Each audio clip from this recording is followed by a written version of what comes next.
that was a good piece. Thinking part. But yeah. I see.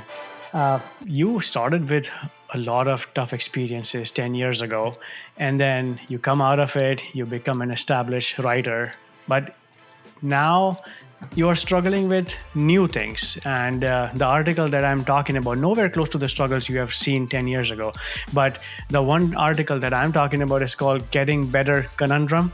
We always seem to fight ourselves on this, that we always want to get better, we complicate things. This is a line from one of your entries. It's called, the more you improve, the more you realize you can always be better. That stuck with me. The title of this is called Nothing's Ever Finished. How does one find balance between consistency, showing up every day, but also knowing and accepting that nothing is ever going to be finished? Let's do the best we can and then push out the product and move on to the next one. It's very easy to like push it out when you have a set schedule. Basically, I don't have a choice. It's like, so what has helped me the most is basically that promise to my readers. Like every Friday you get a newsletter, like every Friday I'm going to send you a newsletter. I'm going to give you something to read and some questions to think about. And to me, that has been the most helpful thing to keep me consistent and to keep me going despite all this, I would say, frustration about nothing ever being perfect. And I was a perfectionist. I was a massive perfectionist. And writing my newsletter for the past 3.5 years has really helped me let go of that perfectionism, where I've just, as you say, as I've gotten better as a writer, because I thought I was a great writer, and then I realized I wasn't, and then I got better at it. And then the better I got, the more opportunities for improvement I saw.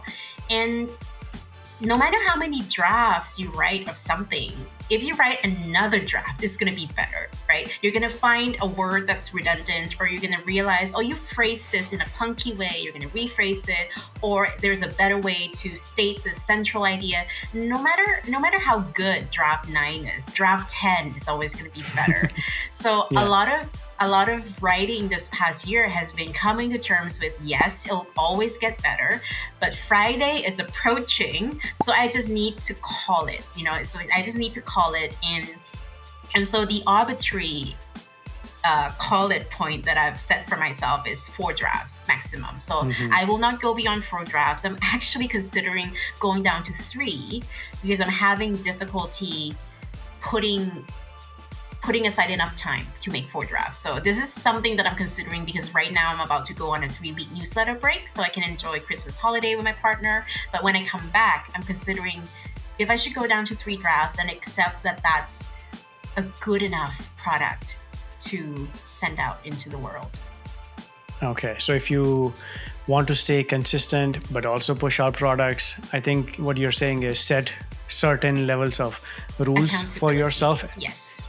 Accountability, and abide by those rules. Yes. No matter what. Yes. So I would say some guidelines for yourselves, like for me, the 3 draft or the 4 draft rule, but also accountability, like to hold yourself publicly accountable to something is very, very powerful.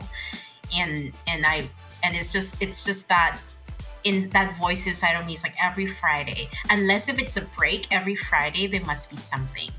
Even if it's maybe not as great as I want it to be, but my readers want something from me every Friday, and they have to have it because it's the promise that I made. So I think that element of the promise you make to your readers or to your stakeholders or whoever it is, and to yourself, that's a very useful thing to have when you're struggling with creativity and perfectionism and just lack of time in general.